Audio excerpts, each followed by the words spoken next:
give everyone a 1 minute warning.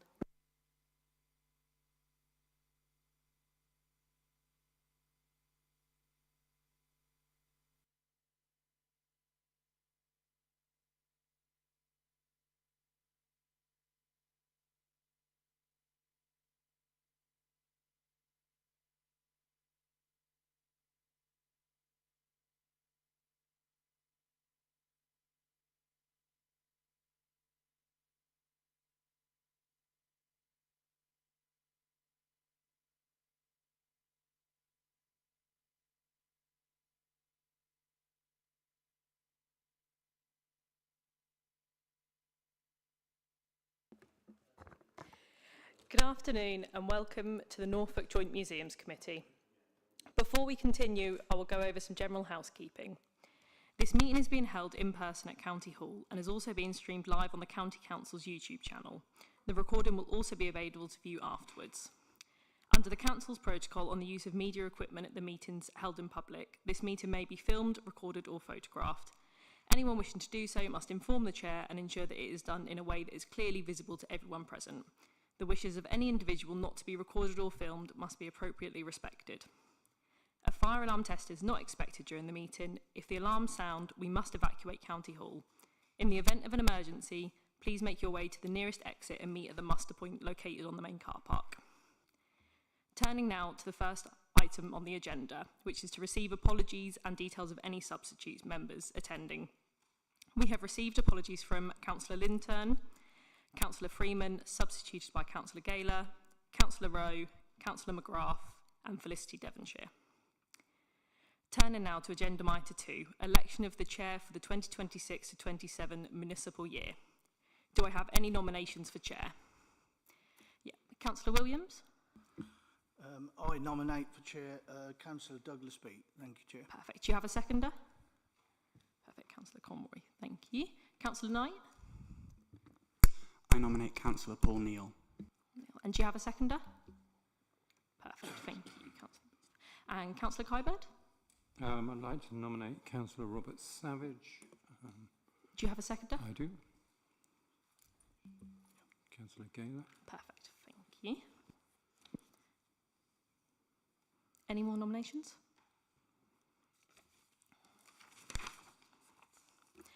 As we've received multiple nominations, we will now move to a vote.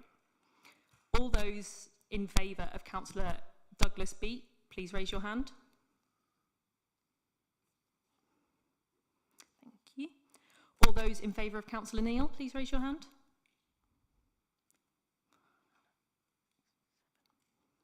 Perfect, thank you. And all those in favour of Councillor Savage. Thank you. So with 7 votes, Councillor Neal is duly elected the Chair of the Norfolk Joint Museums Committee. If you'd like to come up. So what I will propose now is we just take a 5-minute adjournment for the Chair to get situated. So we'll just take a short break. Thank you.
much for voting me in, and those who didn't get in, we still get equal validity in decision making. So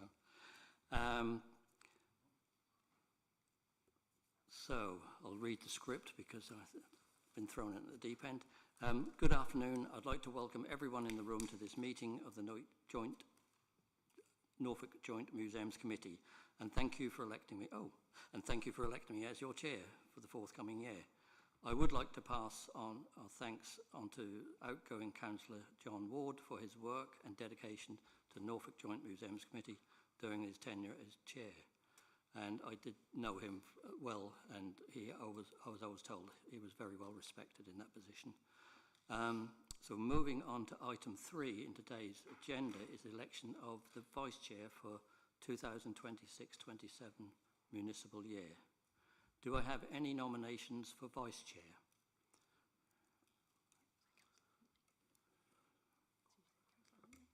Yep. Councillor Huntley. Thank you, Chair. Can I propose Councillor Kybird? They will lose. Do you have a seconder? Do you have a seconder?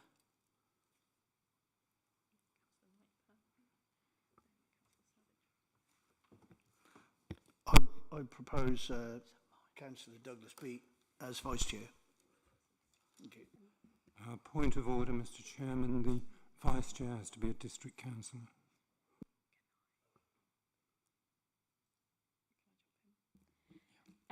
So it has traditionally been a district councillor, but as per the Constitution, it doesn't have to be a district councillor, so we can receive nominations from county councillors. Councillor Williams. Sorry. My seconder is Councillor Conroy. And that was for Councillor Douglas Beat. Douglas Perfect, Beat. thank you. Are there any more nominations? Right. As we have received more than one nominations, we'll now move to a vote. So all those in favour of Councillor Kyburn?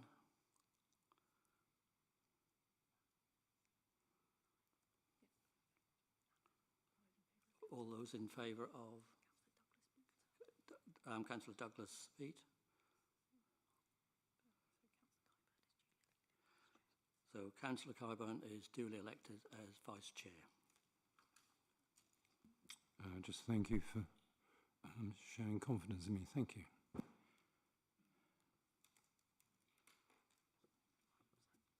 Right, we now go on to item 4, minutes. The next item is to agree the minutes for the meeting held on the 24th of March 2026. Do members have any comments of accuracy they would like to raise? So, are we agreed? Yes, that agreement. Now I'd like to ask for the declaration of any interests. Councillor Knight. I am the Culture Cabinet Member on Norwich City Council. Okay, we'll note that. Anybody else? In that vein, I'm the finance portfolio holder on Norwich City Council.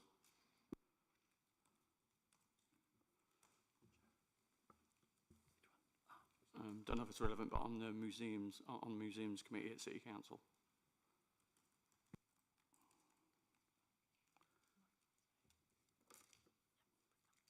Okay, so now we can move on, as there's no updates from the chair because I've never been here before. So, Breckland Area Museums Committee, the minutes, which are for the committee to note only. Councillor Kirkbride, would you like to introduce the minutes for the meeting held on 29th of June 2026? Thank you, Chairman. The name is Kai Bird. Oh, sorry, Kybird. Sorry. So we met on the 29th of June. We were unable to appoint a chair or vice chair because we're still awaiting the County Council to appoint the 4 members of the Area Museums Committee.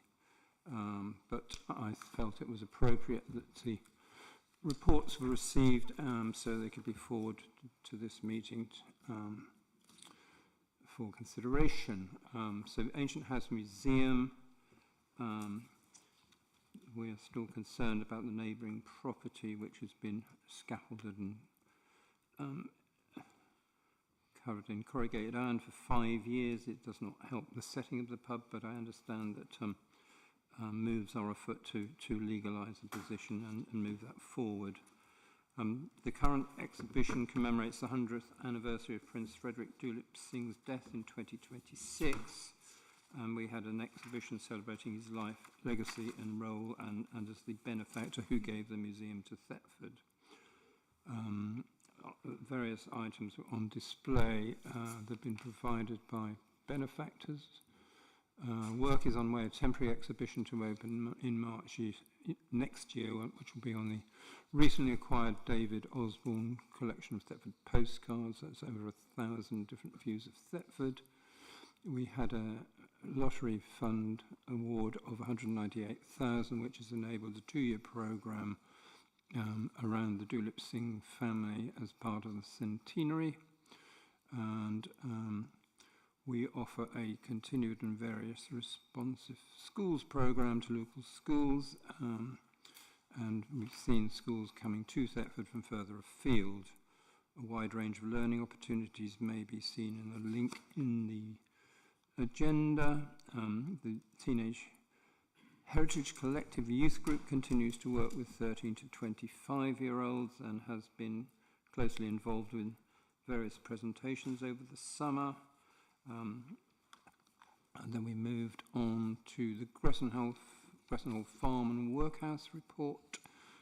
Hannah Jackson gave that report, reported on special event days which attract a greater than normal number of visitors. There are also ticket events which can be pre-booked and prepaid. The learning team led with a special event during the Easter holidays of Earth Day, which attracted over 1,000 people. There's a further exhibition, a special wear, care and repair trail around the museum. Bank holiday saw the Victorian Village Fete, a spring fling on Bank Holiday Monday, and the rare breeds that are resident produced a number of offspring, which is very attractive to visitors. There is a continuing programme of school activities for school holidays. Mother's Day fell during the first weekend and offered free entry to mothers, and similarly Father's Day offered free entry to fathers.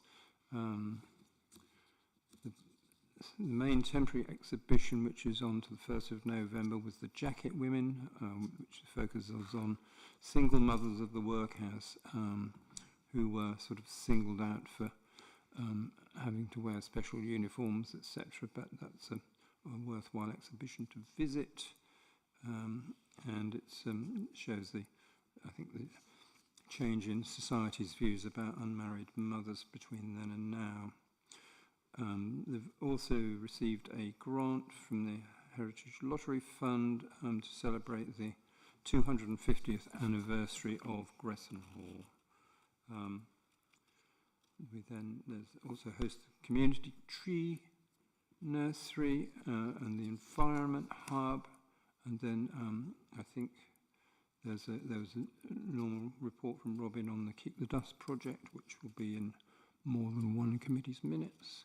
But anyway, the meeting closed, having noted all those items. Thank you. Any questions? Any questions? Councillor Savage? Thank you, Chairman. It's not really a question, it's an observation. I'd just like to congratulate the Ancient House Museum on its contribution to stimulating children's learning about local and international history. It's outstanding. Running history workshops is an excellent way to enhance the study of a variety of topics. Thank you. Thank you. Anybody else? I did want to I was very impressed with the number of visitors you had over the Easter holidays. That was very healthy. One thing I just want from a governance point of view, it was mentioned that the meeting was in quorum. Yeah, that is correct. The County Council normally appoint 4 county councillors to each of the area committees, and the vice chairman of an area committee has to be a member of this committee, so that limits the choice of at least one of those appointees. Okay, I just wondered how you run the meeting when it's in quorum. Is that because there's nothing voted Well, let's say we were unable to elect a chair or vice chair, but we felt that given that people had travelled a long way to attend, it was fair to receive the reports. I mean, there was no decision-making involved as such, just discussion and reporting onwards. Yep. I think the same thing happened with Norwich City Council. Yeah, that was a good decision. Yep. Okay. So the minutes are for the committee to note. We'll move on to Great Yarmouth Area Museums Working Group minutes, which are for the committee to note. Robin, would you like to introduce the minutes of the meeting held on the 25th of June 2026? Yeah, thank you, Chair. So just to introduce members to the meeting that happened on the 25th of June, this is the Great Yarmouth Area Museum Working Group. Members heard about the current exhibition at Time and Tide, the temporary exhibition Pirates, Fact and Fiction, which is running through until the 5th of September. That's already proving to be popular and clearly provides a really good sort of focus for a broad range of linked events and activities. The committee were also updated on the planning that's going into the next temporary exhibition at Time and Tide, which is celebrating Yarmouth's connection with roller skating. So it's the Art of Roller Skating, which opens on the 26th of September and then runs through to April of next year. And that's a collaboration with international photographer Debbie Besford, and it's really celebrating the history of roller skating in Great Yarmouth, particularly associated with the Winter Gardens. So Debbie's going to be displaying not only her photographs but a whole range of memorabilia. So we think over that winter period that's going to be a really good exhibition in terms of fit for people in Great Yarmouth. Members also heard about some of the events that have been running at Time and Tide and the other Yarmouth sites. Pirates, as I mentioned, provide a really good sort of springboard to different activities. So there was a Pirate Day in May half term, and also pirate rat trails that are running across the sites. Members also had an update on the very early stage plans to redevelop Time and Tide Museum, which is over 20 years old now, something that's been brought to previous meetings of this committee. So plans at an early stage in terms of a redevelopment of the galleries to make sure they remain high quality and fit for the future. Time and Tide has received a green light from the National Tree Heritage Fund to prepare a round 1 funding application, and members heard an update on the work that's taking place on developing that application, but also work with key partners, including Royal Museums Greenwich.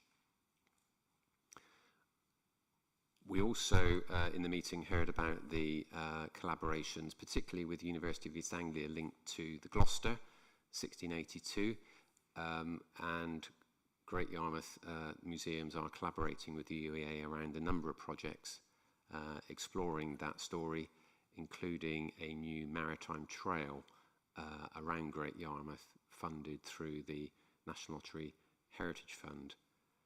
Members also heard about the schools programme at Time and Tide, and last year was a record-breaking year for Time and Tide, with over 10,398 students visiting Time and Tide Museum in the previous financial year. And the learning team based at Time and Tide have also delivered learning activities to over 2,000 young people at different sites around the eastern area, and they're continuing to develop new sessions, including a new Greek, ancient Greek session, which has been piloted with local schools. Members also heard about the work of the Great Yarmouth Young History and Archaeology Club, which has been running for over 10 years now, using Time and Tide as its base, and also had an update on the Kick the Dust activities in Great Yarmouth, which is the programme through which we work with young people aged 13 to 25. That includes in Great Yarmouth a number of very active clubs, including National Saturday Art Club, Make Yarmouth, which is a partnership with the Shore Trust, working with vulnerable teenagers aged 13 plus, and also the Great Yarmouth Heritage Collective, which is drawn from Clarence of YMCA at Norfolk. Thank you, Chair. Thank you very much, Robin. Are there any questions? Councillor, I know Martin. Yeah, don't try my surname. Yeah, thank you. I'm a little bit intrigued by the mention towards the end of your presentation about the Greek side of things. Now, ancient and medieval history is often neglected in the curriculum, so I think it's a wonderful idea to bring it. Just maybe could you give a bit more explanation about the rationale why Greek, not Roman or Byzantine or Sasanian or whatever it may be? It's a very good question, Councillor Schmier, and one that's come up in that committee, because it's not an obvious fit for Time and Tide Museum, and it's a direct result to requests from local teachers. The ancient Greece is part of national curriculum, and teachers were struggling actually to find ways to engage their children with that topic, particularly in terms of locally available resources. So the learning team, who are always proactive, actually had a look at the collections, and there is Greek material within the collection at Time and Tide, including a rather fine decorated vase, and it was that vase that provided the focus for the development of a new school offer. So I think it's responding absolutely to teacher demand, mindful that schools, particularly those within walking distance of Time and Tide, that catchment, do struggle in terms of raising funds for school transport. So the ability to be able to access that sort of session on the doorstep, really important. And it adds to the range of the programme at Time and Tide. And response has been really positive. So that session is now part of the programme. It's been successfully delivered, and it shows you can actually create something quite special from relatively modest collections. Thank you. Any other questions? Councillor Withington? Everyone gets it wrong, don't worry. Congratulations on all the work linking with the art. It's wonderful to see that, and reminded me of what's going on in Cromer with the art space and the bigger picture and all of that, and it's always such a popular thing, so it's great to see you making use of those assets. But I'm particularly interested in the what you talked about to do with the Gloucester and the trails, and you're obviously being very successful with lottery applications for that kind of work. What do you think is the key to you having that success? So with the Maritime Trail, sadly we can't take direct success for that one, because that was a bid led by the University of East Anglia, but we do work, we do have a really strong track record of successful funding bids where we are the applicant, or, as in that case, where we are a key partner. And I think there's a read across between both of those in terms of Norfolk Museum Service having a really strong track record around not only developing funding bids, but also then delivering them successfully, but also a really strong track record of working collaboratively and working with partners, and in some cases, repeatedly working with partners. So the University of East Anglia is a good example. Joe can probably talk a bit more about that, but that's a really long-established partnership that does add real value to the quality of the funding bids that we can put together. And it means whether we're developing a project or they're developing a project, there's that natural connection between the organisations. So I don't know, Joe, if you want to add anything to that. About UEA specifically. Yes, we have a very strong relationship with UEA. We have a partnership agreement, and in that it's very reciprocal. So we offer students free entry to all of our museums, and also we teach on their courses. And we deliver joint projects such as the one Robin has just described. UEA staff help co-curate exhibitions, not just the Gloucester, but other exhibitions that we have had and are coming up. So it's a very fruitful, long-standing relationship that goes across sort of lots of different schools and departments.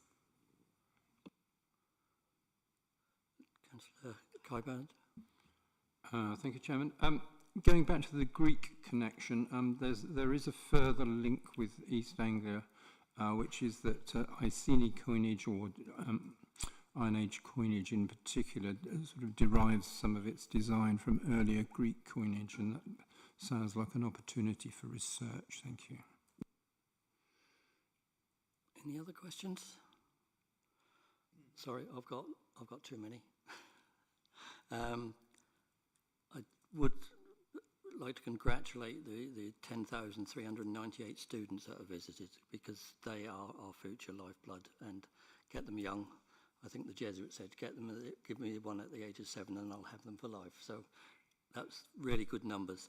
The Greek offer that you have, that sounds extremely interesting, and I think you need to keep that going, because it's a film called The Odyssey, which is a box office success, and I think you'll find that there'll be a lot of people will head in that direction. And lastly, on the Gloucester, was that where the divers went in? Yeah. Well, I must congratulate them for their valour, because I've trained as a professional scuba diver, and I wouldn't go in that cold North Sea. So I think you've got a really good mix there.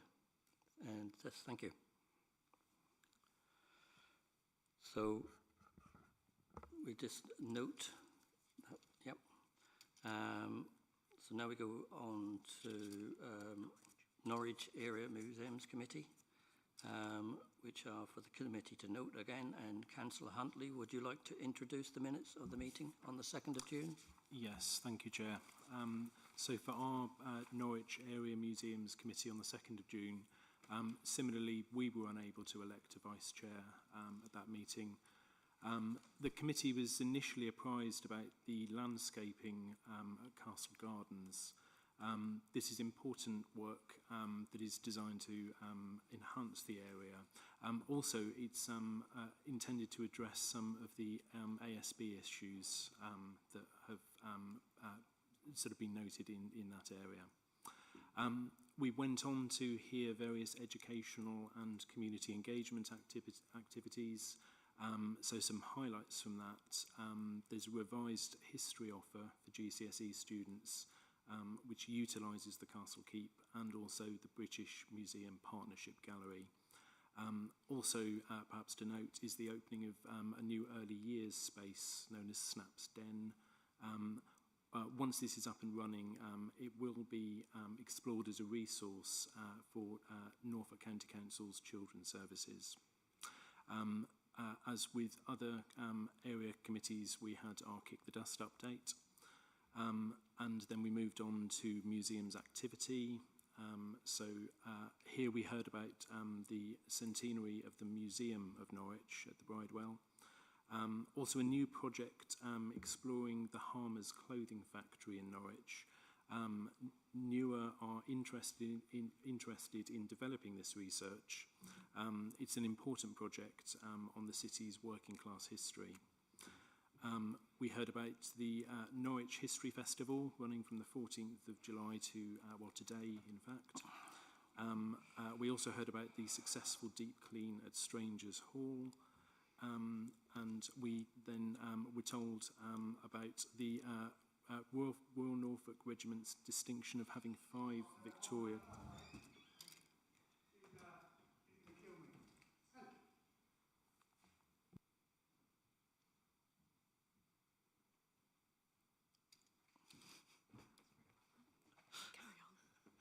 Carry on. If I'm able to continue. So yes, the Royal Norfolk Regiment has the distinction of 5 Victoria Crosses, 3 in the museum's collection, and Captain John Randall's Cross for gallantry is coming to Norwich on a long-term fixed arrangement. The end of the report, we heard about the excellent visitor numbers at Norwich Castle, and finally we extended our thanks to Councillor John Ward, as referenced by the present chair, as a long-term member of the Norwich Area Museums Committee and this joint Museums Committee as well. That's a summary. Thank you. Thank you very much. Any questions on that? Councillor Smealer? Yeah, thank you very much. Next year is meant to be the year of the Normans. Obviously, we've got a Norman keep. We've got connections with Rouen in Normandy. I was wondering if there's any plans to do something to mark that here in Norwich, please.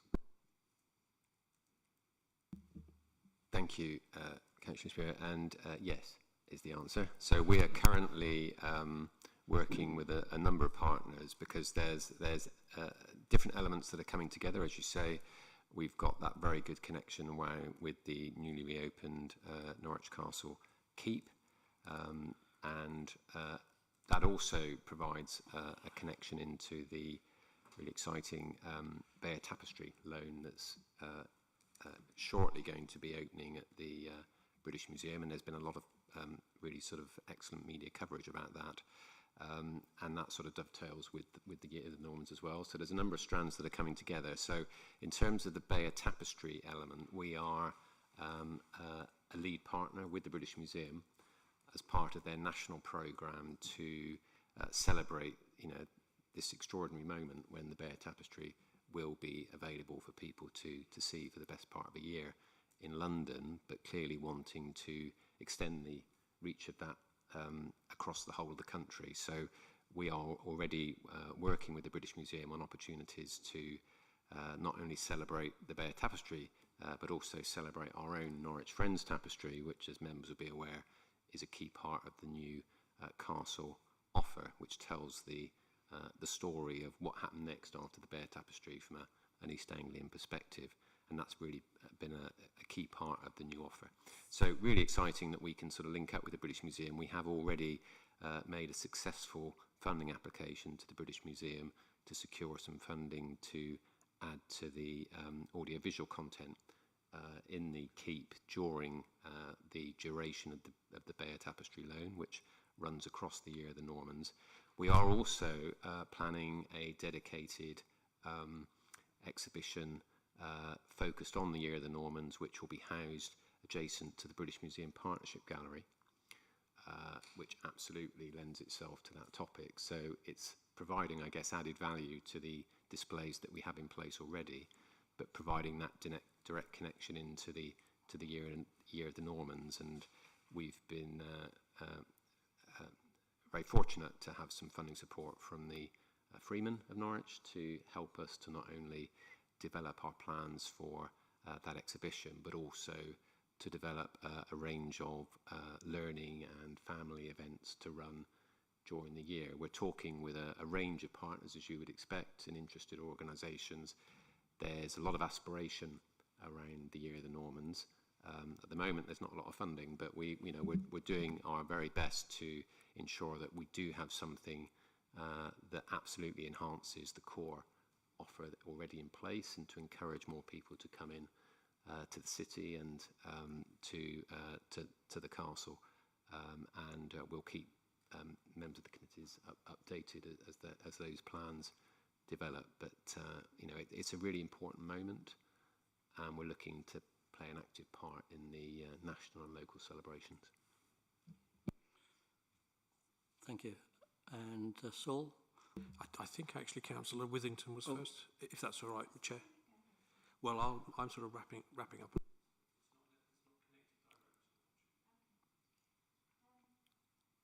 Press my button.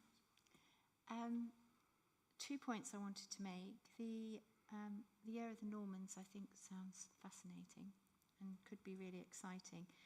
The Bayo tapestry and then the Norwich Friends tapestry made something click in my head, because they're obviously quite focused things for national and for our regional capital. But tapestry reflecting social history and major events in life is quite strong in a lot of our local museums as well. So I was wondering whether there's something there that could be picked up. I mean, I'm thinking of sharing a museum where they've got a lot of the tapestry from John Crask and people like that, and there's actually a modern tapestry underway, which has been for about 2 years now. I think it's going to be another 2 or 3 years in the making. But whether there's some work that can be done to sort of from the past to the future, and what we're doing now is becoming the history of the past, and that kind of thing. So I just wonder if there's something there that could be picked up on, and again that link to the arts as well. And then my second one is to do with Kick the Dust, in that I see huge value of this and seeing it at Time and Tide, and obviously in this report as well. I just wonder whether that can be spread out. I know it's down to money, but if that could be spread out more across the districts, because I just think it's such a beneficial project. Thank you. And in terms of the tapestry, the Norwich Friends tapestry, as you say, is fantastic. It was best part of 30,000 volunteer hours went into its creation. As part of the preparing the way for the Year of the Normans and the connection into the Bayer partnership, we are commissioning a full-size replica of the Norwich Friends tapestry that looks and feels right, so that we can actually get it out on the road in a way that wouldn't be possible with the original.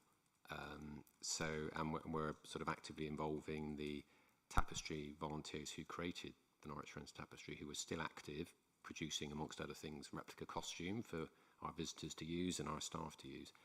So that's a very active team that remains sort of very busy.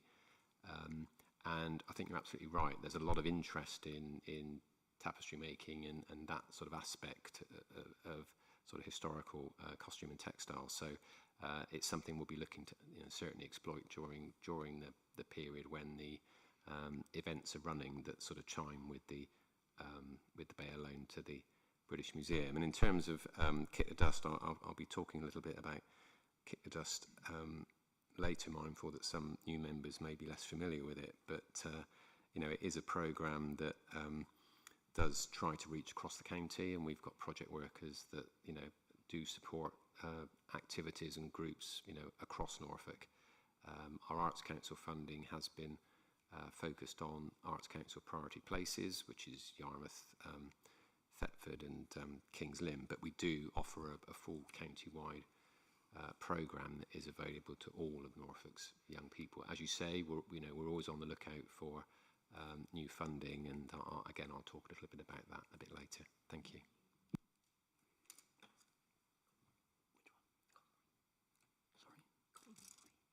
Councillor Conroy. Hello, it's not a question, it's just observation. I visited the Castle Museum last month to go to one of their learning sessions with Jan and his team, and I thought how engaging it was, and they were really, really positive, and I think it's a very good resource. Thank you. And Councillor Douglas Beat. And congratulations, Chair, on... Commiserations. And commiserations to me, and thank God I didn't get the vice as well. So, I know there was a few people that heard me say, why did I get nominated? Just a quick question, a couple of things. You mentioned something about, Robin, when you're talking about we don't have the funding to put these exhibitions on. In a typical case, how much is that? Where's the draw? Where do you draw even on it when you look at the number of people we can get paid through the door for particular exhibitions, as opposed to completely funding it always from grants or applying to the Arts Council or something like that? Do you have a typical case of how much that would cost versus what the strategy would be and the volumes that would create? So I'll pass over in a moment to Joe, who sort of leads on Norwich programming. But I think across the service we have a really diverse range of programs. I think we were doing some analysis recently, and I think it was in the last financial year there was something like 60 different activities that could be characterised as an exhibition across the 10 sites. So that's a lot of stuff happening. Clearly, in sites like Norwich Castle, we have our very big touring galleries, and Joe can talk a little bit, I'm sure, about the funding models that attach to those shows. I mean, the majority of the temporary exhibitions that we put together are at a relatively low cost, so they'll be, certainly sub £10,000, and in many cases sub £5,000. And those will be the sorts of small interventions that appear in a number of our sites, but which are really important because they do drive additional footfall, which was part of your question. So there is a correlation between programming and footfall.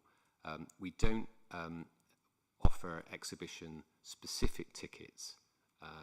Historically, that was something we did at Norwich Castle, but the take-up of those was minimal. That was a really good way of tracking whether people were specifically paying to come into an exhibition. But for most of our sites and most of our visitors, the temporary exhibition offer is just part of the wider visit. In most cases where we have temporary exhibitions running that are costing in that sort of 5, 10, 15, 20,000 pound range, they will almost certainly be funded as part of projects or partnerships.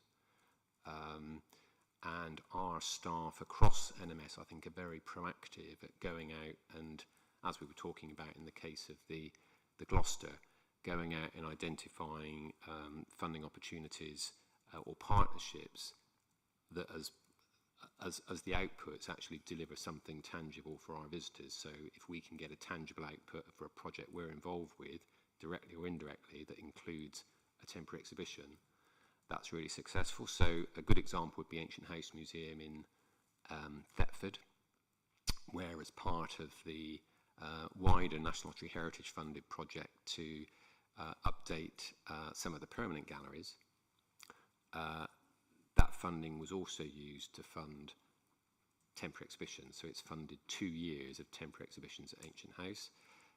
Likewise, the National Lottery Heritage funding we've secured for Gresson Hall for next year as part of the 250th anniversary celebrations. In addition to funding events and research and lovely things, it's also funding temporary exhibitions. So wherever possible, we try to subsidise the temporary exhibition programme through external funding. We do also have, as part of our Arts Council England National Portfolio Organisation funding, some ring-fenced budgets for temporary exhibitions. But over the years, that funding has, it's been eroded effectively because of inflation. So we're increasingly looking to go out and raise funds to support exhibitions. And Joe might just say a little bit about what we do with the big galleries in Norwich in terms of commercial sponsorship, etc. It's very hard to say what the average cost of an exhibition is because there are so many different factors. How much conservation, how many loans, how much transport costs. So I think that we do know that exhibitions that are going to be popular, we can get corporate sponsorship is something that we aim for very much to supplement our Arts Council funding. I'd say on average it's probably £40,000 or £50,000 minimum, but if you think about a temporary exhibition, they take 2 years to plan and organise. And one of the things that we've done to try and mitigate the expense is to extend the length of our exhibitions so that they're on for longer. So there's a sort of environmental benefit to that in terms of the amount of materials that we're using to make the exhibitions, but also it helps in terms of our learning programmes in particular. By extending the run of an exhibition, it allows schools to engage more and for our learning staff to get to develop better quality learning programs attached to that, and events programs too. So that's the strategy we've been taking to ensure that we have a strong offer that is really visitor focused, but is manageable financially.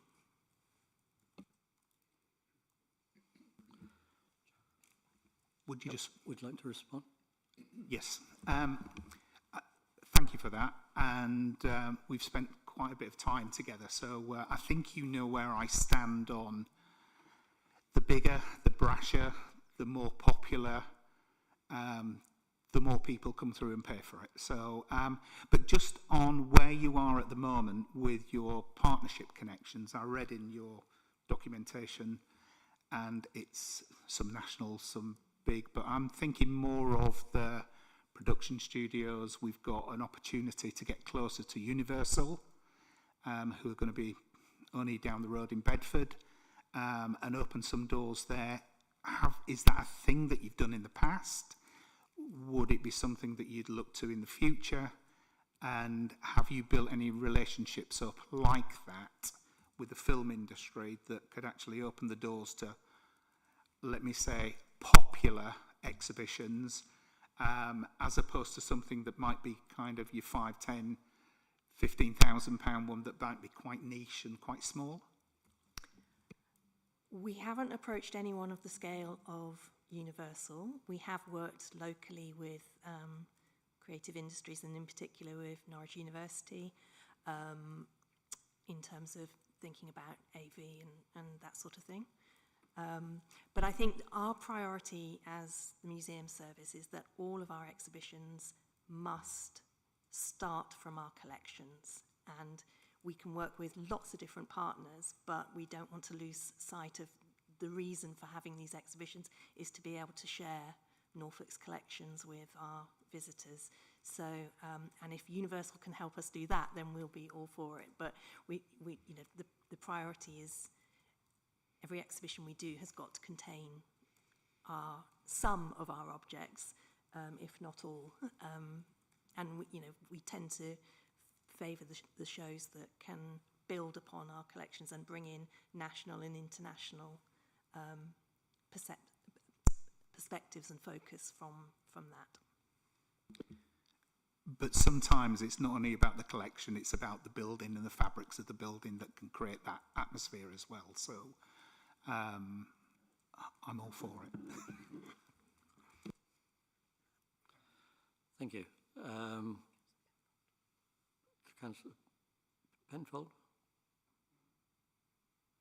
Yep, first. Okay, Councillor Knight, yeah. While we're on the topic of temporary exhibitions, I just wanted to say In Proximity was absolutely amazing. I actually went back a couple of times to go and look at In Proximity again. It was that bear made of smoke was phenomenal.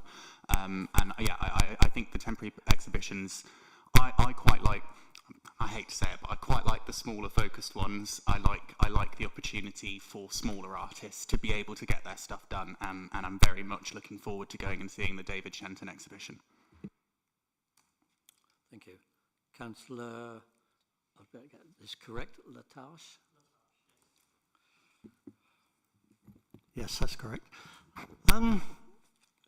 Reading through the various reports and going back to our prep meeting last week or the week before, social media as a means of promoting the events and exhibitions was mentioned quite a lot. Now, next year, young children under 16 will be banned from using social media, and there'll be restrictions on people in the next age group as well. Has any thought been put into going forward, whether that, how you will get your message out beyond that? Thank you. Can I just say that that's a very good question, but this is specifically about Norwich Museum's report at the minute.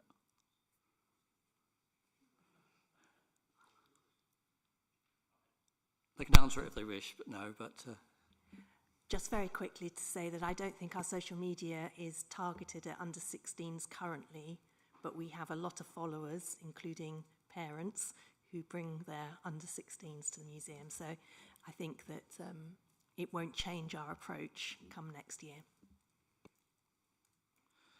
Okay, Councillor Penfold. Thank you, Mr. Chair, and congratulations on your appointment. And I think I'd just like to record my personal thanks to our previous chairman, Councillor John Ward, for his tireless work on behalf of this committee. I mean, he worked his socks off on behalf of Norfolk Museums, and hugely grateful for that. My question is around sort of area museums, which is why I was kind of saving it, or the lack of area museums in North Norfolk. Can I ask it now? Because I didn't know quite where on the agenda to ask it. Okay. It's not directly related to Norwich museums, but it is. I'll come back to you because I just want to make some comments on the Norwich Museum. Okay. I'll close that section and I'll come straight back to you. Yeah. Right, Norwich. Just want to congratulate on reaching 10,000 museum pass members. It's brilliant. I'm afraid I didn't know about it. I get not a lot, but I do get people have gripes about £17 to go into the Pass Museum, and nobody's ever. I couldn't actually answer them and say, well, you could get a pass because that is good value. And the tapestry at the castle. I mean, I was very, very impressed, and I brought a lot of my Dutch friends over, and they were equally impressed. So maybe that's just because they're from weavers. And you mentioned you're doing something with Harmers, the factory that was in Norwich. You were doing, yeah. No, just that my mother worked there during the war when she was 15, and was strafed by Stuka dive bomber on Southall Road, going to work. Okay, we will note the recommendations, unless anybody disagrees, and go back to Saul. Thank you, Mr. Chair. I mentioned Councillor Ward's support, and he was a great supporter of all the work we do in North Norfolk, at Cromer Museum, of course, which is a county museum, Deep History Coast, which the county service has supported superbly. Although it might, I don't know whether new members know that North Norfolk doesn't have an area museums committee, although, as I mentioned, the museum service does support us and some of our independent museums. But my question is around Cromer Pier, which is a fantastic heritage asset in North Norfolk, nationally important, and which is celebrating its 125th anniversary this year. So do make a visit if you have the time. It's fantastic. But the pier is in need of a little bit of TLC. The substructure needs some work. Conservation, we need better interpretation, we need we need improved facilities on it, and particularly in the theatre there, kind of long-term preservation really. And at our overview and scrutiny meeting in North Norfolk recently, I was tasked with asking here whether there might be any advice and guidance and support, and it ties in with Councillor Withington's question around your expertise in sourcing funding, particularly from the National Lottery Heritage Fund. I know that our corporate programme and project team, well, I'm not going to use the word struggling because that wouldn't be fair, but they would certainly welcome, if it was available, some help and some support and guidance from your teams who are so good at this. So I don't know where that goes, but it's important that I raise it on behalf of North Norfolk and for the pier, which is obviously quite high profile at the moment. And I wondered if I could ask that question and then perhaps liaise with you afterwards, Robin or Steve. Thank you. Thank you, Councillor Penfold. And we do regularly, work with district, city and borough colleagues across the county actually around this sort of area. So, Kings Lynn, we've supported Borough Council colleagues around funding bids, project development, project delivery, including the current Guildhall project that's running.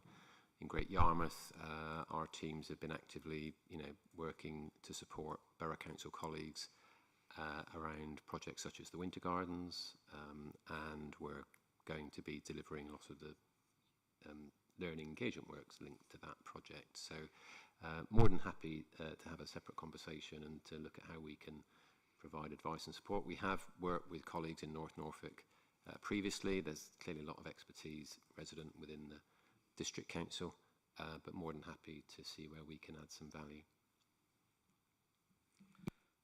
Can I just ask a question out of ignorance? You don't have a museums committee in North Norfolk, but does the Cromer Museum come under the museum service? It does. Okay.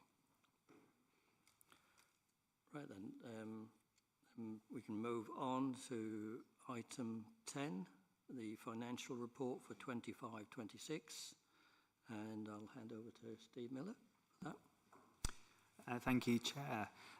For new members, you'll probably be aware we provide you with a finance monitoring report. As has been touched upon, this is not a decision-making committee, but we're always pleased to answer any questions that you might have. It's divided into several sections. So the first is revenue, where we will tell you with a little timeline, because we're always sort of reporting figures from a little while back, where we are in terms of the revenue position. Those are also reported up, as are the capital figures, to Norfolk County Council's cabinet. So that's where all the important decisions and information ultimately flows. So the current position in terms of the revenue budget is we're experiencing a little bit of early pressure. I think that's a very prudent figure at the moment. We're confident as we go further into the summer and into the autumn, and particularly as some of those new revenue streams that we've touched upon in previous committees come online, that we'll be in a good position. The hope for outcome by the end of the year is that we're in a position to sort of bring it a break-even budget, as we always attempt to do, without having to draw upon any of our reserves. So as at early days, but a little bit of pressure, but the income is, we're very pleased to say, maintained and is maintaining at a high level, and that's both visitor income through tickets and then cafe and retail income. The next section is capital, and again we've given members an update on the capital programme, so we will always show you what projects and plans we have going on across the 10 museums across the estate, and all our different areas. Some of those sort of rise and fall. The biggest of those, both in terms of size and duration, because it's been running for 12 years, is the Norwich Castle Keep project. So the paragraphs between 7.4 and 7.8 give you our current position in terms of the capital programme. Whilst the project completed in the autumn of last year, we're still in the final account settlement stage, which is a commercially sensitive period, so there'll be perhaps limits if you need to ask questions on that, but we'll be very pleased to take those. And then beyond there, some of the areas that we've been investing in across the estate, across the 10 museums, more recently has been Gresson Hall, so we've done some work in terms of very important usable space, and particularly the development of the environment hub at Gresson Hall Farm and Workhouse, which is being well used at this point by schools, but also by community groups and people wanting to really get involved in some of our bigger programmes across the rest of the county, including our 1 million trees for Norfolk, which is being delivered by our environment service. Section 8 onwards covers the position in terms of reserves and provisions and any movement in those. So for members of the committee, particularly those new, hopefully that makes some sense, and Robin and myself will be pleased to take any questions you might have on the finance monitoring report at this relatively early stage in the financial year. Thank you. I was just going to ask any questions. Robert Savage? Yeah, thank you, Chairman. I've just got a couple of questions. It mentions in the report you've got additional staff because of the numbers, which is good in one respect. Are they temporary or are they going to be permanent? Thank you. So in advance of the reopening of Norwich Castle Keep, we did review the front of house staffing structures, mindful that we had additional spaces coming online and also anticipated significant increase in visitor numbers. So that directly informed the staffing structure, and the costs of that structure were then built into the business plan linked to the reopening of the castle. So that tied into the relationship between those additional staffing costs and the anticipated growth in earned income on the back of what we are expecting to see in year one, 100,000 additional visits coming through Norwich Castle. So we were approaching 12 months since we reopened Norwich Castle. So we have a good feel of how the building is operating. We are, continually reviewing what the requirements are around staffing, but the structure we had in place, had in place on the day we opened, was essentially predicated on the spaces that are being provided as part of the project, the requirements of those. So that might include, for example, the need to have an additional invigilator in the British Museum Partnership Gallery, which is a condition of the British Museum object loans, and also ensuring that we have the correct level of staff attendance in sensitive areas such as the rooftop battlements. So we did effectively have bigger areas to manage, which required some additional staffing, but that was then reviewed in the context of the additional income driven by additional footfall. Thank you. So we are reducing the 0.233, well, 233,000 deficit, are we? With additional numbers, but not offset too much by the additional staff. So the budget already had the additional staffing built into it, so that's already been built into the staffing budget projections, so that's not a pressure, if you like, because that had been part of a formal restructure that was concluded ahead of the reopening of the castle, actually. So that has already been built into the budgets. And as Steve said, because that first forecasting is very early in the visitor season, I think we always try to be as sort of prudent as possible in our forecasting. But that figure is improving, and we would expect it to improve throughout the rest of the year. And certainly visitor numbers and visitor income is tracking really positively at the moment. If we have a bit of rain over the school summer holidays, that might help our position further. But at the moment, we're absolutely looking to reduce that overspend. Absolutely. And just finally, the Castle Keep project, it's disappointing to know that another 6.5 million needs to be allocated possibly to the final account. The estimate of 6.5 million, is that your estimate or the contractor's claim? I know this might be sensitive and you might not be able to answer it at the moment, or are you expecting to be able to significantly reduce that number? That's a county council figure. That's our figure, yeah. Any other questions? I was going to ask a similar question, but I don't know how the contracts are worked out, because you've got this 6.5 million secondary spend that still needs to be audited to see whether that's the exact amount. When they do the contracts, do they actually not? I used to do contracts, and we'd always put an extra on for potential secondary spends, and we always put 10% on, or suggested it, not put it on, but suggested that the customer should actually allow for that. In fact, the last one I did was for Cardiff University, and they insisted on putting a 20% because they knew they always overrun. So I just want to understand where we're going with this 6.5 million. I guess that they could be correct. But we've got to check their invoices for what they're asking for.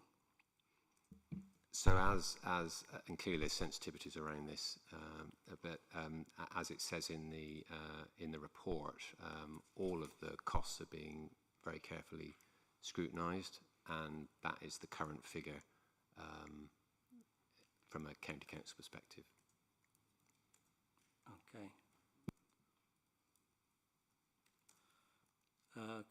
Councillor Penfold. Yes, sorry, just on that point, and then obviously respect the sensitive nature of it, Robin. Have we, on that project, spent right up to our National Lottery Heritage Fund limit in terms of contingency and inflation amount and everything that we can squeeze out of that, because they're usually pretty helpful in spending every last bit? Absolutely, and yes, we have, and we've also benefited from 2 funding uplifts from the National Lottery Heritage Fund during the project, and as members are aware, it was a long and complex project, and the Heritage Fund did actually provide 2 funding uplifts. Okay, thank you. I did have one thing. I was just trying to get my head around the figures on page 56, 8.5. We had an underspend 1st of April 26 of 0.555, and on the 31st of March is predicted to be 0.565. What's the difference and why? Thank you, Chair. So that's our reserves and provisions table, and what you're actually looking at between the column on the left, the middle column and the end column is any changes in those during the financial year. So that's where we expect them to be. So a modest change in those. Some of the investor save reserve is being deployed to do exactly what we wanted it to do, generate income, and at this point in time the rest of the reserves are pretty much exactly where they are. So yeah, there's always some modest movement in those. If there are any large movements, we'll typically come and explain those or answer any questions you might have about them. Thank you. So, sorry, does that also relate to the borrowing from the reserves on page 52, 5.1? And it was expected that, you know, your visitor numbers might actually compensate for that. Where did we get with that? Has that been paid back to ourselves, or? So it's very much a hypothetical figure. Those are the columns where we can draw upon if we need to for the purposes that are set out there. And at the moment, as we've heard from Robin, we're showing very early in the system, particularly given that there's a little time lag in the figures. We would have to draw down upon those reserves if we did have a deficit position. Right. That would be one of the solutions. Sometimes we've had support from other directions, but at the moment we're reasonably hopeful that we won't be drawing down from reserves, and that's what that reflects. So we've told you the position, we've set it out, and as Robin said, it's a prudent early forecast, and that will typically change throughout the year. Okay, thank you. Right, I think we've come to the end of the financial report. Turning to the recommendations, does the committee agree that we have considered and commented on the latest monitoring position of the revenue budget, capital programme, reserves and provisions, and forecast outturn for 2026-27? Can I have a show of hands? That's agreed? Yep. So now we move on to risk management, which I think is over to you again. Thank you, Chair. So again, particularly for new members to the committee, we move on to the risk report. The risk report is prepared with invaluable support from Thomas Osborne, who's the County Council's senior risk expert and manager. So what we've got in front of you is the current live risks, where we think they are in terms of the score and whether they're moving.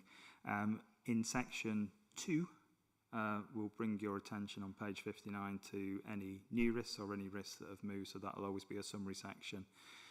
If you're in other committees, in other local authorities or at County Council, you may see risks presented in a slightly different way. In the museum service, we typically have a couple of risks which we believe are kind of mitigated as far as we can. Risk, of course, is all about what actions are you taking and will that change the score? Are you doing anything about it? So recognising the risk, bringing on some actions and then rescoring that. We have some particularly quirky, I think, museums risks that you might not see elsewhere, and some of those relate to historic buildings, some of those relate to collections, and we've had one that members will have seen for a while about flooding. We do believe we've mitigated that risk as far as possible, but we like it to be visible to you in case you have comments. Flood risk, both from rising water levels and from rainfall, is a problem I think, dare say, all museums are dealing with quite often these days, and that's one that we bring to your attention. So today, under 2.1, there are some changes to the risks from the previous risk report that we brought to you. So RM 14381, failure to successfully deliver the Norwich Castle Gateway to Medieval England project within budget and agreed timescales. Again, we're reducing that risk from overall risk from 12 to 9. The rationale for that is that the project, as we've heard, has been delivered, and we are now at reduced likelihood risk of exceeding the revised agreed budget set recently by Cabinet. The sister risk to that is a new risk for you to consider, which is RM 14485, failure to close the final account, which we just touched upon, where we're currently in that final settlement period within the agreed budget of 34. So that's the new risk on the risk register. So again, we've probably had some of the conversation in terms of the finance discussion we've just had, but happy to answer any questions you might have on the risk report.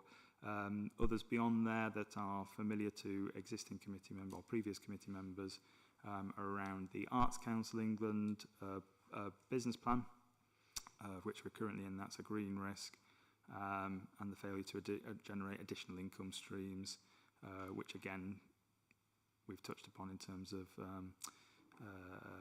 the current position. So happy to take any questions you might have on the risk report. Thank you.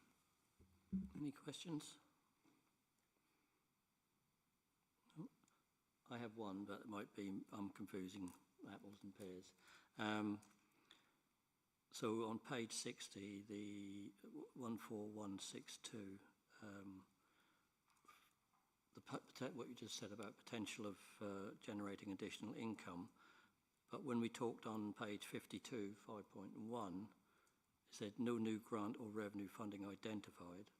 So is that just specifically for that shortfall on that particular thing, or have we got no new funding in the pipeline or identified for this year? Sorry, Chair, is that's on page 60, you said? Is that's what you just mentioned. 14162, the failure to generate additional income streams. Got it. But when I was reading on page 52, 5.1, that no new funding has been identified.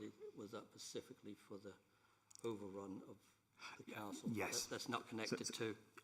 Absolutely. No, thank you for the opportunity to clarify. So one of them is relating to the capital side of things, and one of them, that one that you just mentioned, is a revenue risk around, particularly around ongoing income generation across all our 10 museums, and particularly at the castle, because that does the majority of income generation across those events, programmes, retail, etc. Yep. Okay. So just have to look at the crib sheet, what we do now. Sorry, we got one. Councillor Withington. Thank you. In relation to that point, I was just wondering, it might be something you need to let me know afterwards. The additional income streams that we're relying on and budget savings, how much are we actually looking for that to achieve for grant funding? Are we talking huge amounts this year, or? Councillor Withington, can I just, is that relating to the revenue streams? So yes, in terms of the revenue streams, yes. So yes, I think the additional revenue streams, we always had a plan in terms of delivering the Royal Palace Reborn project particularly, but also at other sites as well, that you can bring on new income generating opportunities. I think we've had a great conversation with Councillor Douglas Beat about some of those, and touched upon it again today. So we love the opportunity to bring on new revenue streams, and some of those come on day one. They're ticket sales and things like that, retail sales if you have higher numbers and good shop stock. So I think we've worked really hard to really boost our retail income. So other things like weddings and corporate events need a little bit of time to find the market, and more importantly to use the actual spaces, or find out how we're going to use the spaces in the right way, because some things will work and some things won't. Some things require a quick turnaround between being a museum during the day and going into an event, a sort of glitzy gala evening or a big dinner. So I think we have brought some of those income streams on very quickly, and some of them, dare I say, will be developed over the course of this year. And we touched upon the Investor Save support that we had from the County Council previously, and that's one of those things that's allowing us to sort of develop a little bit, well, bring in a little bit more resource to develop those income streams. So I think we're feeling pretty optimistic, but some of those streams are not yet in place. I think the risk register fairly reflects the fact that we're being probably cautious with those. I don't know if Joe or Robin have anything in addition to that. It's a very good question, thank you. Well, just to reinforce what Steve was saying, the Investor Save funding that was referenced in the previous report, that specifically is supporting the development of our venue hire offer at Norwich Castle. We have, starting on Monday actually, our new Norwich venue hire manager, who's charged with really sort of taking forward and building the commercial offer at the castle with the new spaces. As existing members will be aware of this committee, there's been a lot of work over the past few years around building the commercial offer across the service, but specifically looking at the opportunities at Norwich Castle. So we're just in the process of reviewing and finalising the marketing assets that will go out and support the promotion of the commercial offer. We've already delivered a range of pilot events in the new spaces in the castle, including, commercial hires that involve sit-down dinners, medieval banquets, award ceremonies, etc. So we've really tested the spaces, and we now have the team in place to really take that forward and grow income, and that's going to be one of the key ways in which we can actually build income. The other sort of income generation sort of focus for us has been around the museum pass, which has been touched on already, and using the Arts Council England funding we receive through the Museum Renewal Fund to fund the branding and campaign that's actually delivered the uplift in memberships that's been referenced and is continuing. So certainly from my perspective, the key sort of drivers of income growth over the rest of this financial year will be the Norwich venue hire offer and the museum pass, and I'm confident we've got the right resources in place, but we can always do better. Can I just come back? Thank you for that, and I've been to a number of events actually for different things in the Castle Keep, and they have all been excellent events. So I can see you could see you were trialing different things, and so I wish you luck with that, because I think you've certainly put the work in establishing that. So okay then, Councillor Saul Penfold. Thank you, Chair. At Records Committee this morning, we spoke quite a bit about LGR. We seem to speak about that quite a lot at Records. It's important, obviously. So I just wonder, is there any risk around that should be reflected in the register, with bearing that in mind, and potentially new government seem to be pretty intent on that now. So is there any risk around a potential fracturing of the service if there is a 3 unitary model, which seems to obviously is the preferred option of the government? Ought we to reflect that, or is that perhaps something that isn't appropriate at the moment? Thank you so much. So I think we definitely can look at that again. I think we've had, as you can see at the bottom of the reports, some reference to LGR and the point you've made. I think we've had for members who weren't present for it. I think there was a sort of a vote of sort of aspiration from the committee for the joint service to go forward, because it's been a very effective model for 50 years. We have definitely responded and said it's not in the gift of current members even. I think it will be in the gift of the shadow authorities and those elected to those new unitary councils in due course. So we will certainly be able to position and describe what the service does. The support of Arts Council England at the moment is for a comprehensive county service that covers all the 10 museums we look after and cares for the collections in a particular way. But as I said, that's absolutely decisions to be taken in the future. So how that positions itself in terms of discussions here, I think there is probably a place for some ongoing conversations and updates as we reach, potential milestones on the current trajectory as it is proposed, of course. Certainly the risk register, as I said, I think it's a very different approach for this conversation than it might be for other departments. Everybody's in a sort of different boat. So I think there's the general political direction of travel, and as you say, those milestones as they're currently set out,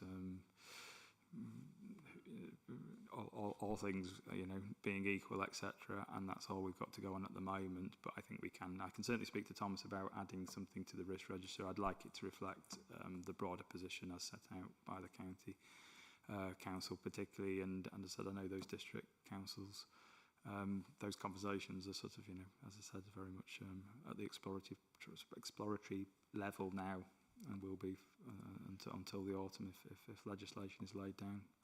We'll come to a new gate.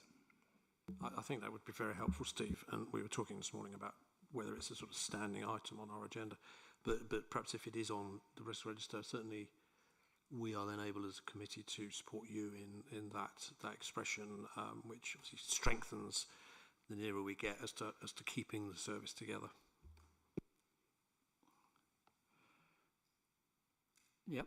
I'll just on that same subject. I don't know whether when that is looked at. I know there are other major departments that are looking at different options of how 3 unitaries can work. So there might be a case of one unitary being subcontracted by the others to do those particular services, although they're still in the control of that unitary, because we are still one. So would that be something that they'll look at if they did the risks on that? Sort of option A, B, C, whatever.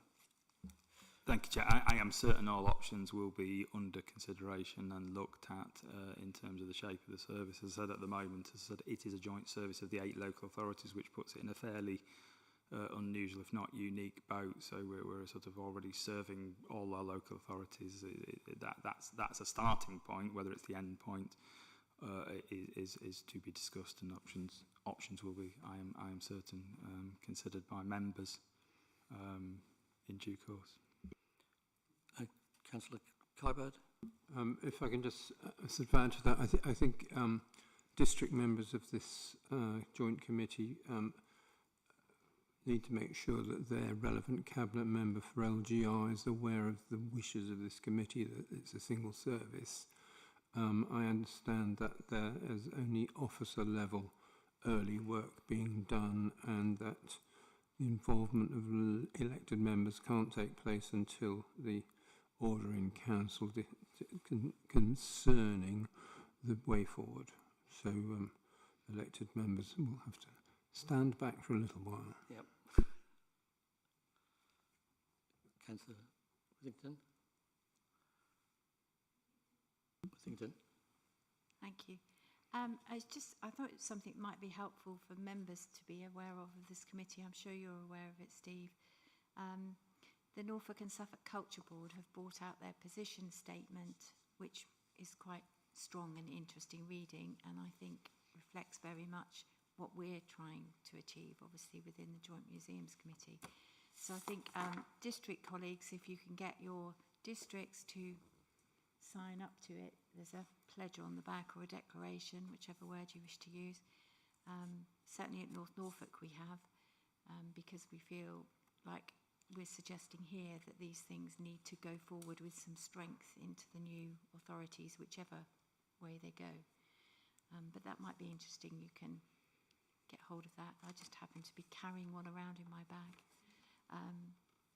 So yeah, I just thought that might be useful, and it might be useful to move that as part of our risk as well, that we would like to be, that statement to be helping us to support what we want to do as well.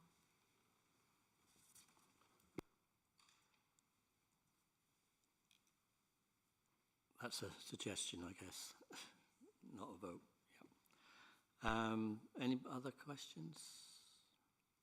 Okay, so now go to the recommendations.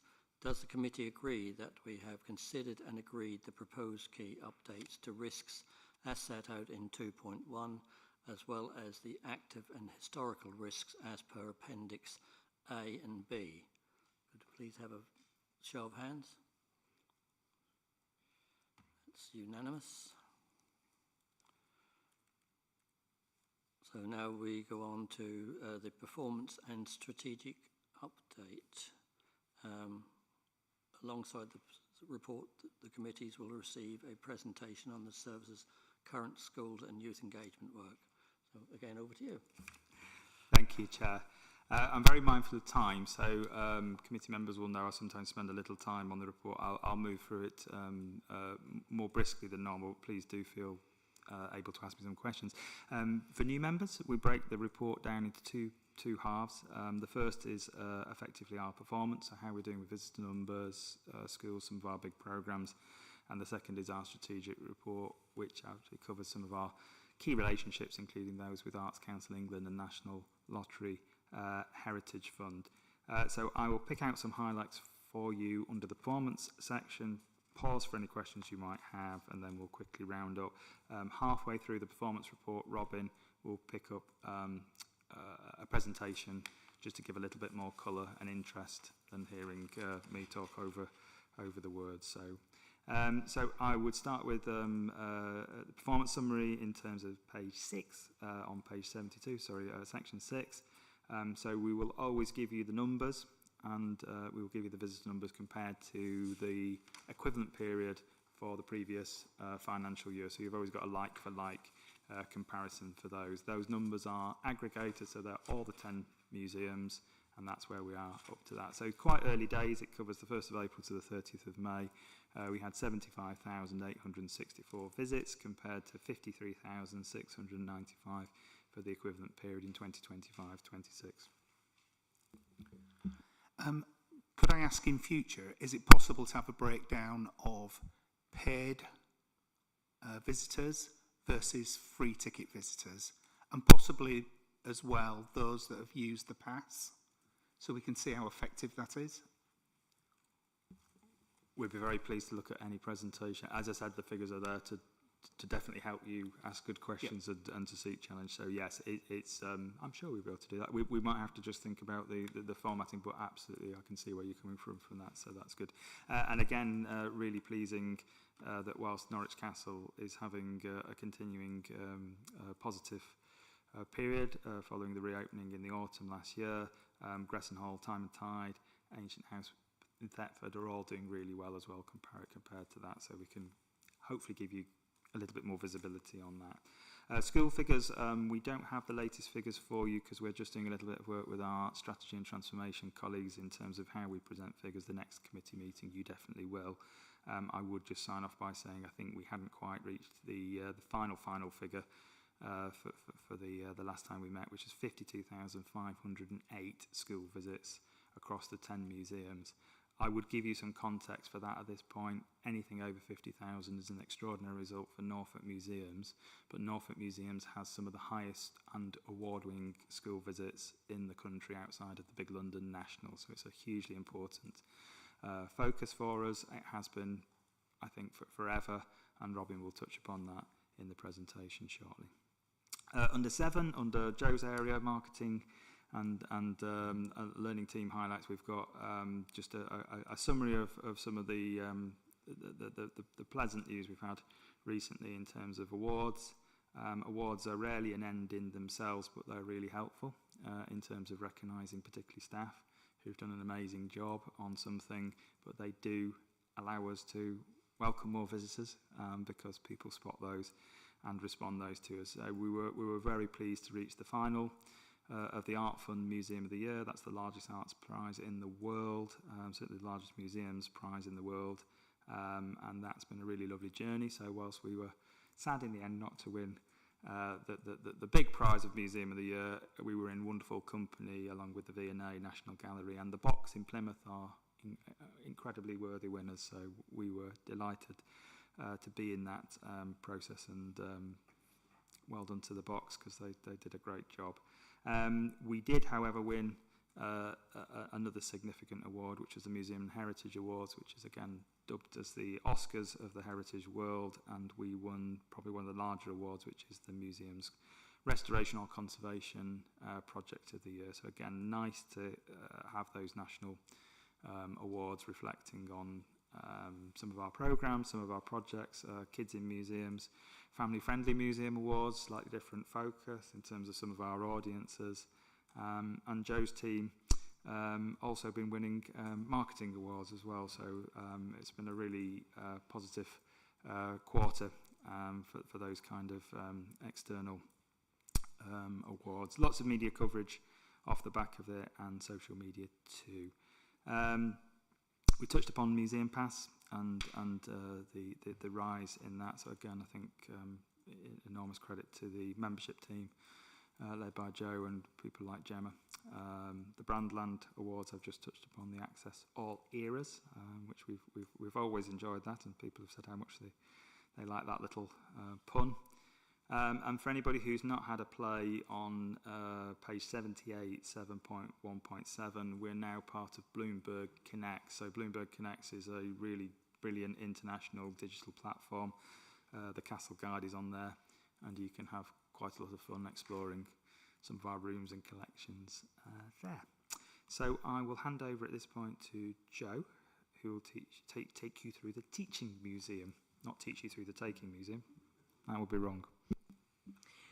Just very quickly, for members new to this committee, the Teaching Museum is one of our sort of flagship programmes that is designed to broaden entry routes into the sector. So traditionally, museums, there are huge amounts of people wanting to work in the sector. It's incredibly hard to break into, and therefore what happens is people become incredibly overqualified with postgrad degrees, or are privileged and in a financial position where they can do lots and lots of volunteering. So we wanted to break that habit and create basically a traineeship that we've been running for over 10 years, and we've had over 80 trainees pass through the scheme into the sector and have really positive careers.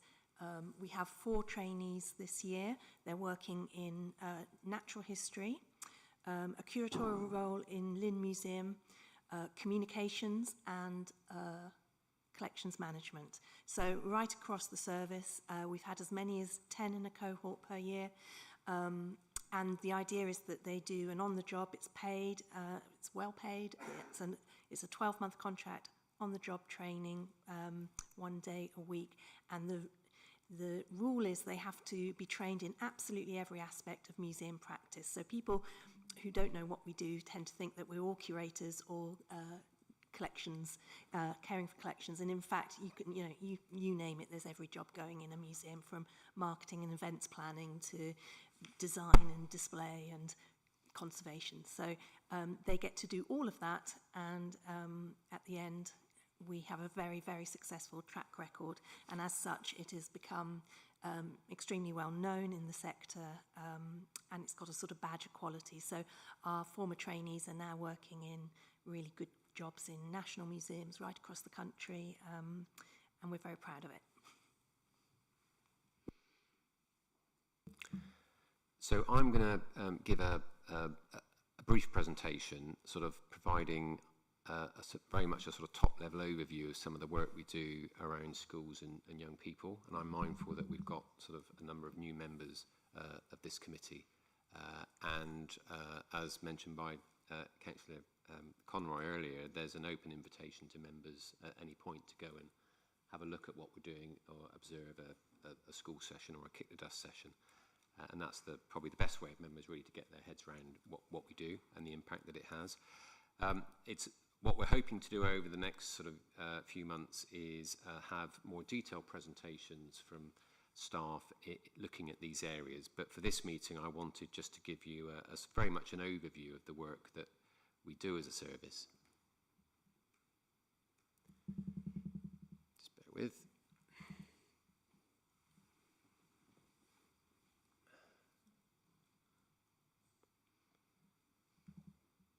Joys of technology.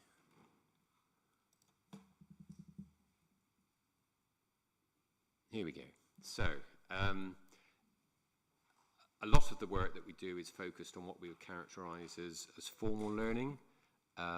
So that's essentially working with preschool and school-age children. I'll talk in a moment about the work we do with early years. A lot of our schools delivery, as you would expect, is focused on primary age groups, particularly key stages 1 to 2. We do also provide an offer for secondary and also for post-16. So it's really all ages, from babies upwards, that we look to cater for.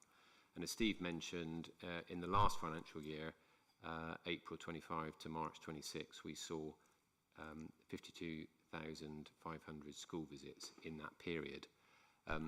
To remind members that we are award-winning. We have some significant sort of quality badges that provide external validation of the quality of our learning services, the most significant being the Sanford Award, which is the leading sort of quality mark for heritage learning providers. So we have Sanford Awards for our large sites, Gresson Hall, Norwich Castle and Time and Tide, and that's a very rigorous process to secure a Sanford Award, and what that means is that schools coming to our sites can be really confident they're going to get a really high quality experience. This presentation will be shared, so some of the detail you'll be able to read at your leisure. But I thought I would just run through the age groups and use Norwich Castle as an example of the way in which our learning teams are continually adapting and developing our offer. We talked a little bit about it in the context of the Greeks at Time and Tide.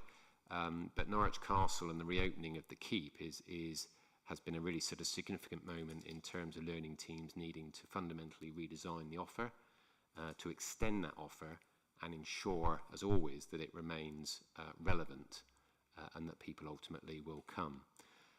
The engagement around sort of formal learning really starts from the earliest years. So we have a sector-leading early years offer.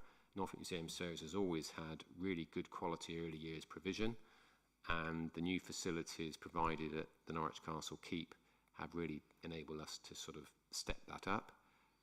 As has already been mentioned, we opened Snaps Lair at the castle in June of this year, and the two pictures on the left-hand side of the slide show the interior of a dedicated early years gallery, which is available to preschool groups, to family groups, to book, and which they can use as a base to then explore the rest of the museum. We're working with national organisations as well around our early years provision. So we're one of 8 national organisations funded through Art Fund and Nesta to deliver a project called Mini Wonders, which is looking at new ways of engaging families, particularly families within more deprived communities, with early child development, but also looking at supporting the development of parents as well. So that's coming to an end. It's been a really successful programme, and again sort of reflects the level at which our early years provision is working nationally. And just to remind members, we have a number of early years groups that operate across the service. So we have Snaplings and Snapdragons at the castle, we have the Mini Museum Club at King's Lynn, we have the Little Kippers and Silver Darlings in Great Yarmouth, just as examples of the existing groups that we operate across the service to support early years.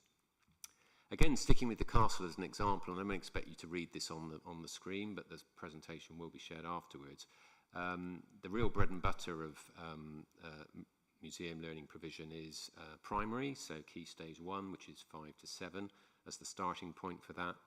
And as part of the castle redevelopment, the learning team completely redesigned the Life in a Castle session, which is our key Stage 1 offer, and they've really used the spaces provided by the project in a really creative way, and that includes getting children to prepare the Great Hall for a feast, working in the British Museum gallery, and getting actively involved with different spaces across the new keep, but also meeting a whole range of colourful characters as part of that.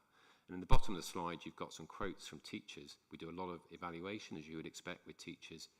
And just to read out one of the comments, the children were really engaged with the quick, punchy nature of idea gathering, drama, and being able to look around the museum.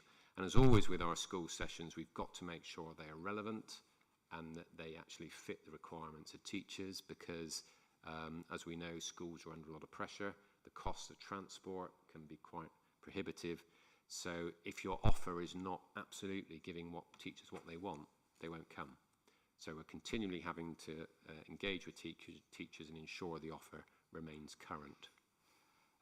Again, with the castle as an example, Key Stage 2, which is the 7 to 11 year period, the team have completely redesigned the Anglo-Saxon and Viking session, which is a real sort of bread and butter part of our Key Stage 2 offer at the castle.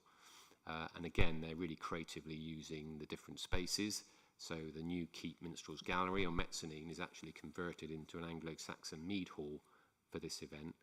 And the children also get actively involved across the keep, but also working in the Anglo-Saxon and Viking Gallery, which has been redeveloped in the last year. And again, the quote from the teachers, really interactive, children really enjoyed acting out the story. Good to place it in context, the fact the Anglo-Saxons would sit around in their halls and tell stories. And usually as well at the castle, we also support secondary. So the majority of museum school delivery across the country is tending to focus on primary, but we've always had a strong secondary offer at Norfolk Museum Service, and a good example of that is the new session that's been developed following the keep reopening at Norwich Castle called Calculating the Chaos. And this is actually maths-based session developed with local secondary schools. And the pictures you can see there are actually Reefham High School and College, who came on one of the pilot events for that session. And that's looking at using the castle building and historical stories to explore different math skills. And it just shows the potential for using museum sites, museum collections in a range of different ways. We also provide post-16 activities, working with a range of long-standing partners, whether it's the local colleges, whether it's UEA, Norwich University of the Arts. And just as an example, this was an A-level masterclass run with Norfolk sixth form colleges, linked to the then temporary exhibition at Norwich Castle, which was Paul Arago, Visions of English Literature. So that was a masterclass session targeted at post-16, working in partnership with local sixth form colleges. I also wanted to just say a little bit about Kick the Dust. It's a programme previous members of this committee will be very familiar with, but for new members, this is the vehicle by which we engage with young people outside of sort of formal learning in the 13 to 25 age group. And Kick the Dust is all about working with young people who in many cases wouldn't see museums or heritage as being remotely relevant to their lives. It's a key strand of our 5-year youth engagement strategy, which was published last year. And actually our Kick the Dust Youth Board wrote the foreword for this strategy and were closely involved in its development. Kick the Dust, as I mentioned, is focused at young people aged 13 to 25, particularly young people who face barriers to engagement, although it's open to all young people. Its priorities are around developing transferable work-based skills and experience, getting people excited about their local heritage, supporting their self-confidence, and also supporting positive mental health and well-being. It operates across the county. We have a team of project workers who use our museum sites and partner sites as the basis for lots of different activity. It's something that staff across Norfolk Museum Service get actively involved with. It's not something just that learning teams do. And it really has changed the way we work as an organisation and making young people very central to our activities. Young people get involved in all sorts of different things, running events, helping with displays, exhibitions, getting involved in dance and drama performances, leading tours, getting involved in campaigns and creating digital content. Good example of that, as already mentioned, is the Environment Hub at Gressenhall, where young people have supported events as part of things like Apple Day, but have also been involved in developing exhibitions. So Earth Day this year at Gressenhall featured an exhibition created by Kick the Dust young people looking at Norfolk chalk streams. All of the young people who get involved with Kick the Dust are provided with a free pass, which they and a friend can use for the course of a year, and we absolutely align the work that we do through Kick the Dust with the County Council's Flourish ambition, which is around young people and children being able to flourish in the county. Kick the Dust is a progression model that enables young people to build their confidence and skills with us, the player, shaper, leader model, and it means that young people can get involved in a one-off activity, they can join a group and get more actively involved, or they can take a leadership role, getting involved with our strategic youth board, or getting involved with volunteering. Kick the Dust is funded through a range of sources. It was initially funded through National Lottery Heritage Fund, and that funding ran from 2018 to 2023. It was one of 12 projects running across the country. Since that project came to an end, Arts Council England now provide the core funding for Kick the Dust as part of our national portfolio organisation funding, and their focus is around the Arts Council's priority places in Great Yarmouth, Kings Lynn and Thetford. We also receive funding support from Norfolk Public Health, and that's specifically around the work we do around young people's mental health and well-being. We have lots of groups running across the county, so we have heritage collectives and regular groups, including Saturday Art Club at Great Yarmouth, Teenage History Club, although they call themselves THC now, at Great Yarmouth, the Time Turners in Kings Lynn, Knights of the Same Table in Norwich. So lots of different groups. We run work experience sessions, both face-to-face and online, and we've developed an online work experience model, which is currently up for an award through the Kids in Museums scheme. We run funded traineeships to support young people develop work-based experience and skills, and we have a number of young people going into active volunteering. We operate a youth board of 18 to 25-year-olds who help run the project steering group and get actively involved in shaping the project. We're currently running a number of paid traineeships across the county. These are funded externally, including the Geoffrey Watling Foundation and the Audrey Muriel Stratford Trust, and they're funding young people to have short-term placements, again, to build their work-based skills and experience. A couple of examples there of young people who've worked with us through Kick the Dust and have taken part in traineeships. So Millie at the top was a YMCA client, was in YMCA accommodation, was actively involved in Kick the Dust and is now actually working for Norfolk Museum Service in our visitor services team. And then Matt, another trainee who is now working as part of our learning teams in Norwich. So we're very anxious to provide these young people with really high quality progression opportunities. We have a real mix of participants, currently running at about 10% of participants being YMCA clients, and around 27% young people who we would characterise as NEET. So it's a really sort of diverse range of young people, but it is a programme that's open to all. We work in close partnership with lots of different organisations, including partners within Norfolk County Council, so Public Health, Children's Services, Library and Information, and we have some really well-established external partnerships with organisations working with young people, including YMCA Norfolk, and the Shaw Trust. And just final slide, sort of evidence of impact since we've been running Kick the Dust, which started in 2018. We've now worked with over 6,100 individual young people. Most of those young people, 95%, are involved in long-term groups. That involvement running, in some cases, over several months, if not years. 78% currently agreeing that Kick the Dust has a positive impact on their mental health and well-being. And the stat I always look out for is the bottom one, 100% feeling welcome and respected by staff and volunteers.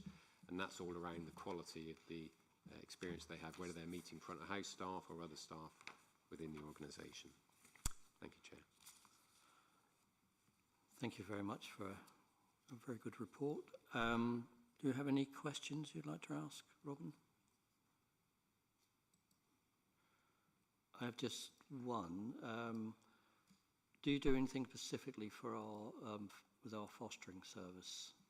Because I've been to a lot of their events up at the Nest, and they just absorb everything. So yes, we do. We have free admission scheme for fostering families across all of our sites, but we also run a number of specific event days. We've been running a fostering partnership day at Gresson Hall for many years, and we've also been developing that offer in Norwich as well. So it's a really well-established partnership. It's something the County Council is clearly very committed to, and something we've actively supported as Norfolk Museum Service. Okay, thank you. And I think, Steve, you just wanted to sum up. Thank you, Chair. I'm very mindful of your time, and we've been going for quite a while now. So I'll just canter through the last bits. So basically, under 10.1 on page 84, we've got some of the partnerships we work on. Some really important archaeological work going on at the moment, including probably one of the finds of the century with the Carnix and the Hoard, currently being worked on at the moment. Really important relationships through Broadland in terms of some of those airfield relationships, World War II heritage, and we've touched upon North Norfolk and the great work being done by particularly Dr. Leanne Melbourne up on the coast with colleagues from the District Council around the coast and engaging people there. There's a very exciting exhibition coming to the castle a bit later in the year, and Leanne will be helping us to deliver that. I won't go through the exhibitions on page 85 onwards, other than to say that there's already been a mention of the David Shenton show at the castle, which is really great. That's our newest show to open, but there's lots of other things going on across the county. Under strategic developments, I think we've touched upon the castle and where we are there. You can find, if you've not had the chance to read it, a digital version of our 5-year strategy, which is quite a nice read if you haven't come to that document on page 90. Joe will usually take a little bit more time to take you through the Arts Council England programmes. It's really important. 3 lots of funding coming in. The biggest of those is the National Portfolio funding. We are coming up to an important milestone and the renewal of our funding for the next period. So I think if we make that a substantive discussion with perhaps a presentation from Joe, if members are happy, in September, that will be really good timing for us, and Joe will be able to take you through what that means and all that entails. Ancient House Museum, Thetford, we've touched upon that. I'd just add my own congratulations to the Ancient House Museum team led by Oliver and Melissa and Councillor Kybird, ever present in all that's good around the heritage of that part of the county. But I did attend the finale, the Mela of the Festival of Thetford and the Punjab with some of our elected members over the weekend, and it was a joyful, colourful celebration of that unique part of our Thetford and Breckland heritage. So that was a really great little moment. Museum development, likewise, on page 93, is a really important thing that we do. I won't cover it today. Hopefully that gives you enough of a flavour in terms of the report that you've got in front of you. And our Arts Council programmes, to give you final reassurance, are in a very good position. So Joe works really hard on the Appendix A, just bringing you up to speed with that. That's a reporting requirement placed upon us by the Arts Council as part of our funding agreement, that you as the committee members are able to see the detail, not just the top lines, and comment and ask us any questions you might. But again, as I think we need to focus on Arts Council properly the next time we see you, maybe that's a good time for me to draw the report to a conclusion. Chair. Can I just ask when the Arts Council refunding is actually due? So the guidance comes out in September and we have to apply by November. And the funding period that we are applying for will be 2028 to 2033. So there's a lot riding on it. It's an important time for every museum and arts organisation in the country. It's very competitive. Lovely. Can I just ask, I was just going backtracking, the Restoration or Conservation Project of the Year award, is that something we keep, or is it like the World Cup, we have to hand it back next year? And also, if we do keep it, will it be exhibited here? Because it's a beautiful award. It is on display in the castle. Unfortunately, it's not as grand as the World Cup. It's a lump of perspex. So we do get to keep it. But context, we were up against every heritage organisation that's done a major restoration project in that year, and so yes, we'll always be the winner for 2026, but a new winner is declared each year. But it's quite a high profile competition, and most importantly for us, it's attended by all our sort of peers, other national organisations, museums, and our major funders, Art Fund, National Lottery Heritage Fund, etc. So a good one to have won. Yep. Thank you. Okay, I think I'm corrected this now to get the recommendations. Does the committee agree that we have received an update on the 2026-27 performance, and that we have noted the progress in terms of the key art councils, England and National Lottery Heritage Fund programmes for 2026-27, and the service delivery of its Art Council England National Portfolio Organisation Programme for 2023 to 2028. We just need to vote whether you agree. Lovely. Thank you. So, right. So, thank you for coming today. That's been quite an experience for me, I know. And the next meeting of the Norfolk Joint Museum Committee will be held on the 23rd of October. Thank you. Oh, sorry, Councillor Smira. Just very quickly, can we make sure to record our thanks to John Ward on the record, Yes. please? Thank you. Yeah, that would be good. Okay. The meeting's now closed. Thank you.